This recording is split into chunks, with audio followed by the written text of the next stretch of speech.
For historical context and more information, see the description below. Some time ago, I asked a man why he allowed himself to live under the tyranny of worry. And he said the reason was that he had plenty to worry about. I suppose most of us could give that answer. If one is a parent, he may be troubled about his children. If one is younger, he may be worried about his parents or whether or not he is going to be able to stay in school. If one is an old person, he may be worried about the fact that he is old and the sun is setting and he's not sure whether or not he is prepared for the sunset. At this time of year, of course, many people are worried about income tax and the taxman's acts. There will always be things in this world to try men's souls. You probably recall the old lady who was watching the game of tennis, and she knew nothing whatsoever about the rules,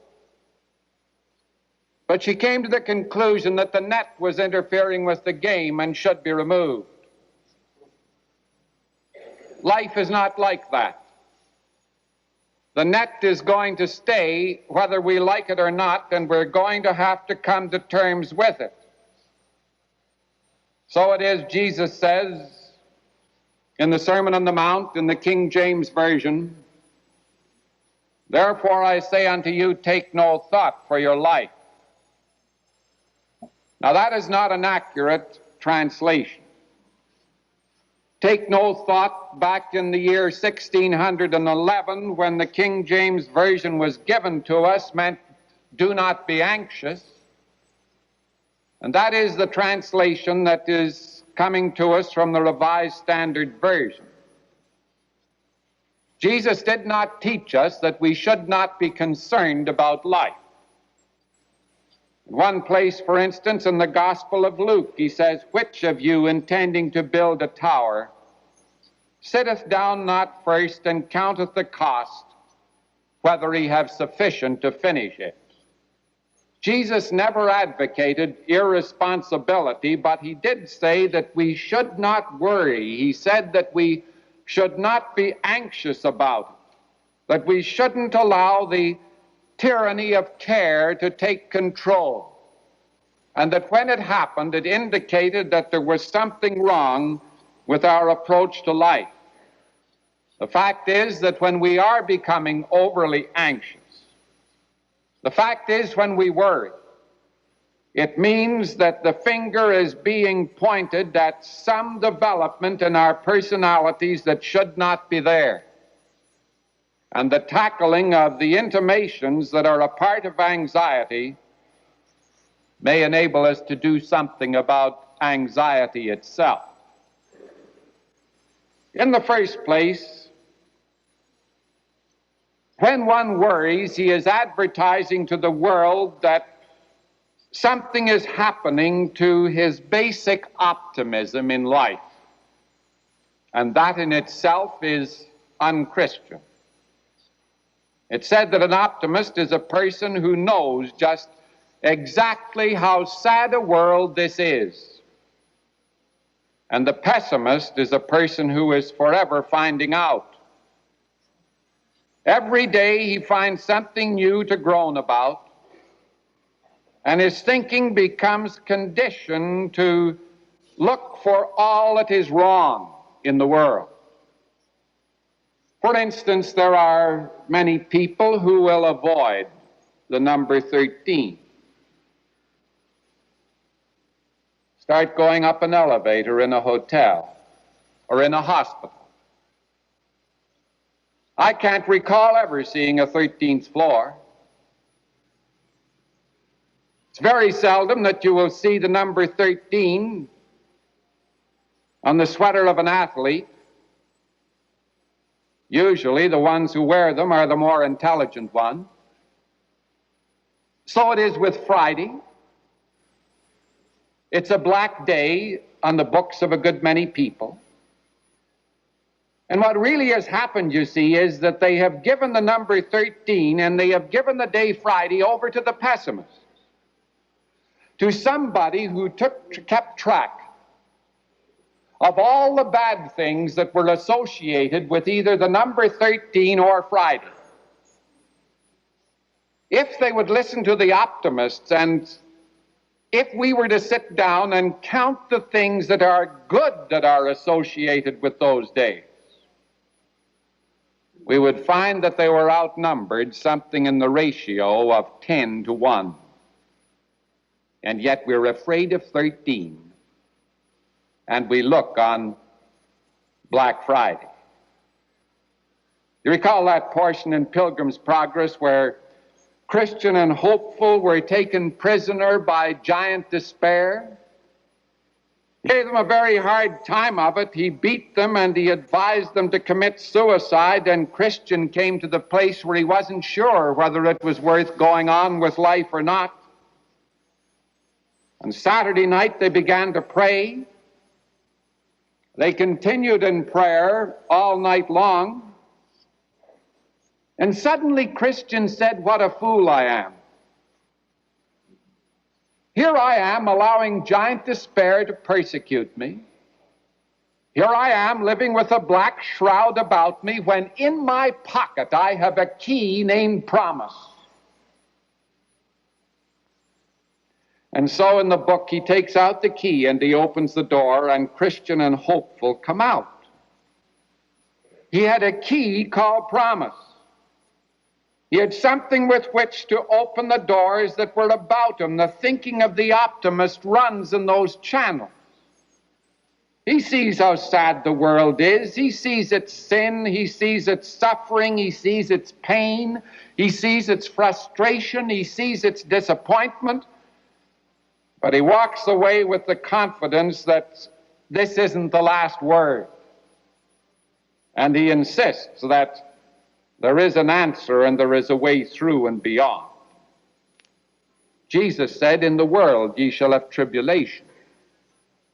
But be of good cheer, I have overcome the world."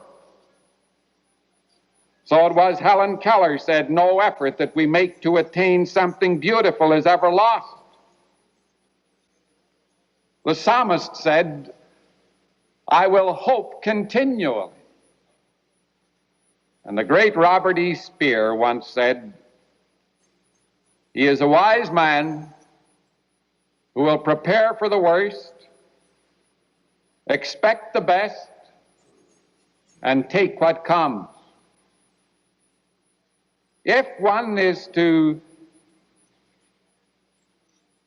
master the urge to be overly anxious, he must have that outlook, he must have that key. Anxiety intimates that one is losing a fundamental optimism in life.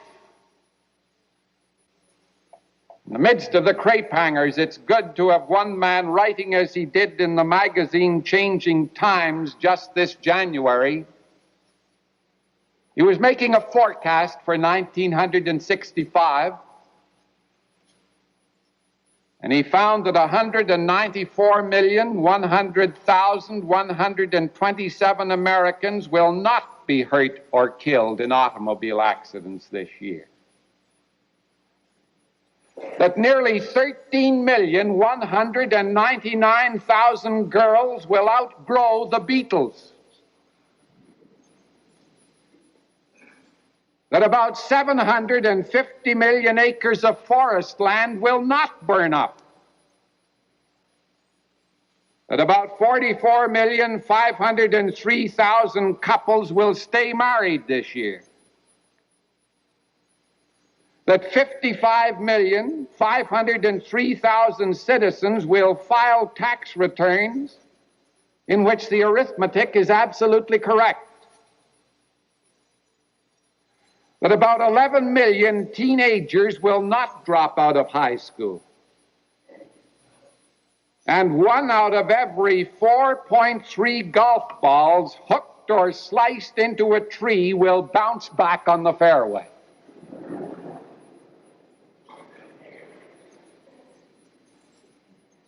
There'd be a better average than that if it weren't for my game. And anxiety says that we've been trying to live too much of life at one time. We're so prone to brood over what has happened, aren't we? For all the sad words of tongue or pen, the saddest are these: it might have been. Start living life like that. Living life in the slums of memory. And one's in for trouble. Serious trouble. He's bound to become overly anxious. One of the great troubled souls of all history was the writer of the Book of Lamentations. What was his approach? If Jerusalem had only been a holy city, if she had only listened to God, if her enemies had not been allowed to prevail, if so many things, and he brooded so long over it that he became filled with despair, not realizing, I suppose, that to mourn a mischief that is past and gone is the next best way to bring new mischief on. But people will brood over their disappointments. They'll wake up in the middle of the night and they'll spend the second half of the night brooding over the disappointments and the mistakes. They try to live yesterday and today, and it's such a frustrating experience. Professor Jules Messerman of Northwestern University carried out an experiment of frustration with cats. He didn't pull their tails, he didn't pull their whiskers, but he did something that was much more fiendish. He had compressed air blowing in their noses every time they reached for food. And he kept this up hour after hour with the cat until it became just about as vicious an animal as one can find anyplace. And the reaction of the cat is very much the same as the reaction of human beings facing the frustrations of life. They become irritable, they become indignant. And the cats at least had the intelligence to try to escape the source of their frustration, but not so with man. To keep reaching back into the past and pulling forth his frustrations and teasing himself with them until he comes to the place where he's a torment even unto himself. And he reaches into the future. George MacDonald once wrote very wisely that no man can ever sink under the burden of the day, but it's when tomorrow's weight is added to the burden of a day that the burden is more than a man can bear. Never load yourself, he said, with that which belongs to tomorrow. If you find it happening, at least remember this: it is your doing and not God's. He begs you to leave the future to him and to mind the present, that sufficient unto the day is the evil thereof.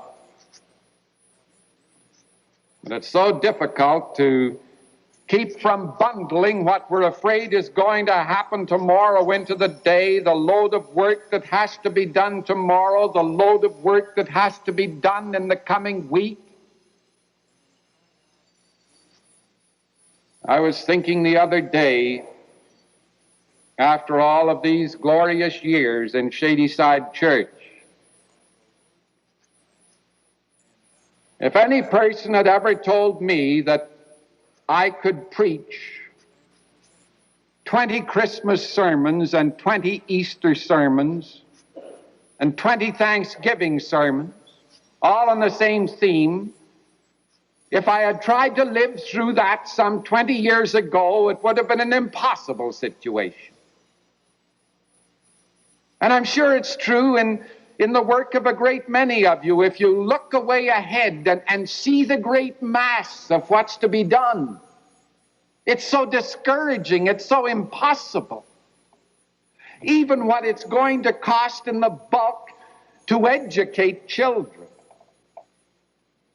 And yet, isn't it as interesting as the years go by, how somehow or other the years have come and the years have gone, and the days have been taken care of.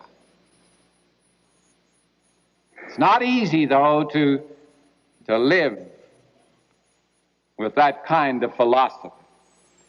Much more easy to be with the character in the novel Walk Egypt.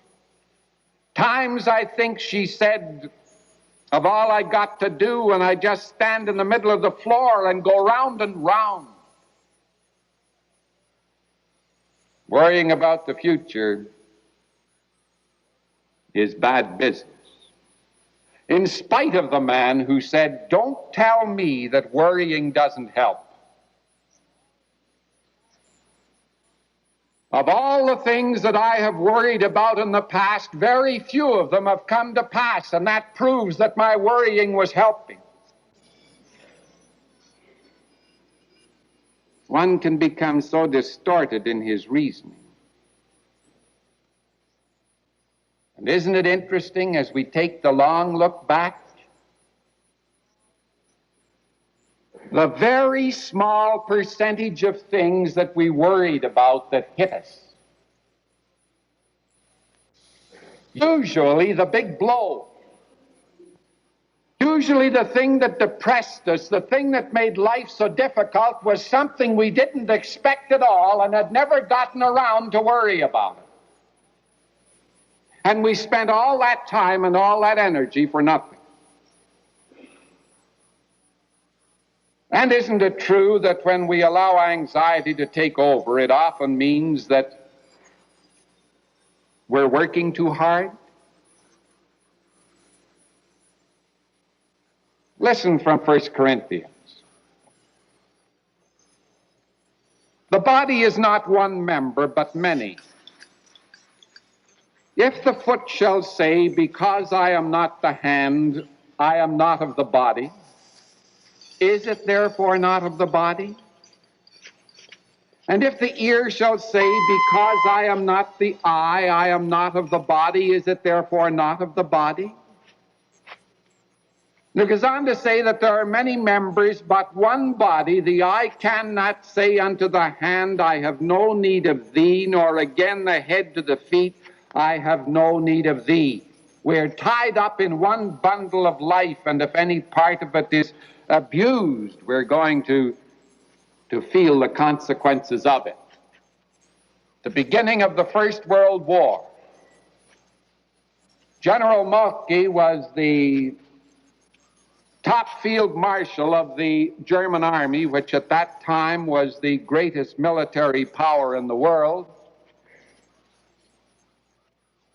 And his armies had marched across Belgium and they had marched across France, and it looked as though all of them should be ecstatic in victory. But history says of Moltke,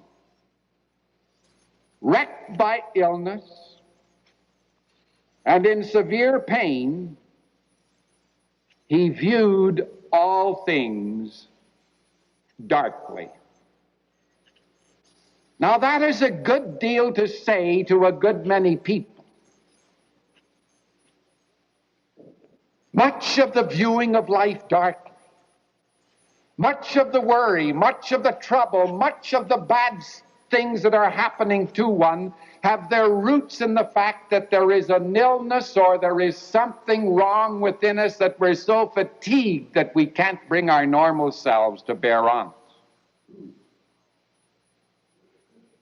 Good food, exercise, common sense, the amount of work we do have much to do with our state of mind. Fatigue makes us prime objects for agitation, or prime goals for tension and for wrong decisions and for stupid mistakes, and the stage is all set for worry. There are many people living in such anxiety that it's leading them to their graves, that they need nothing so much in this our Father's world than to take a good look at what they are asking of their bodies and what they're asking of their minds in the living of this day. Fatigue, even more than the love of money, is the root of all evil.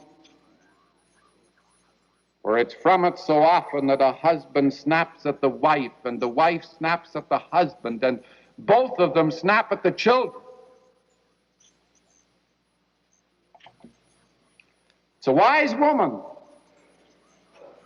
who, when she has some favor that she wants to ask of her husband, will never ask it until he's finished dinner and he's had a chance to sit down and put his feet up for a bit. She knows when he comes in from the office tired, when he comes in fatigued, he's in no condition to grant favors to anybody.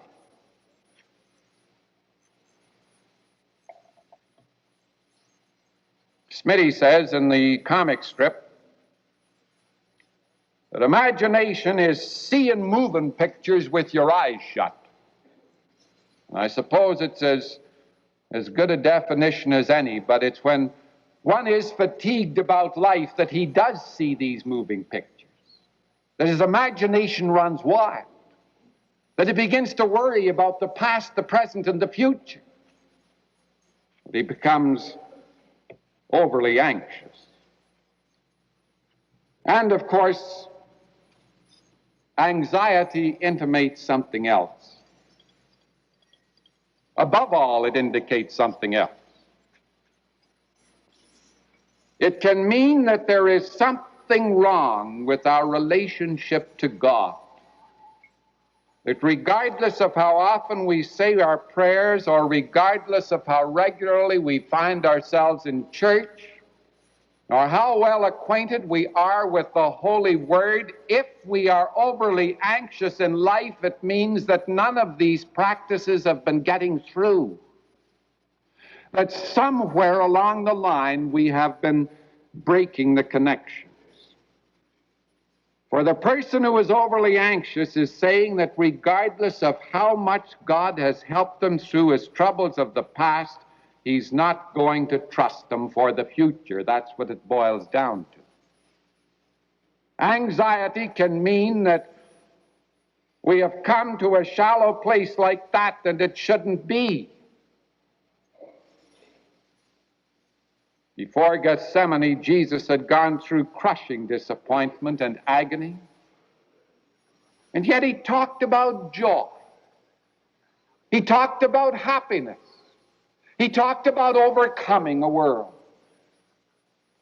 The psalmist didn't have too easy a time of it, and yet he said, "Thy statutes have been my songs in the house of my pilgrimage."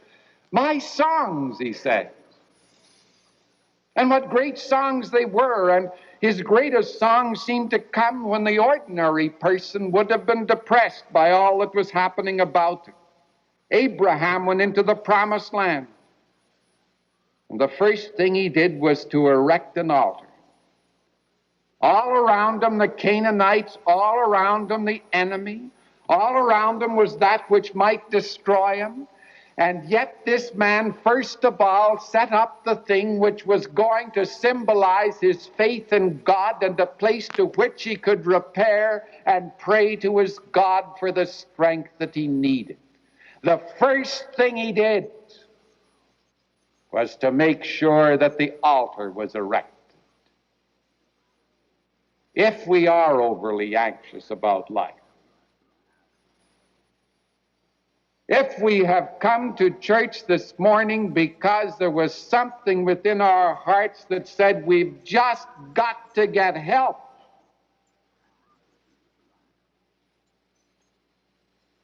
if you haven't been getting it up to now, Take a look at that altar. Take a look at the communications with God.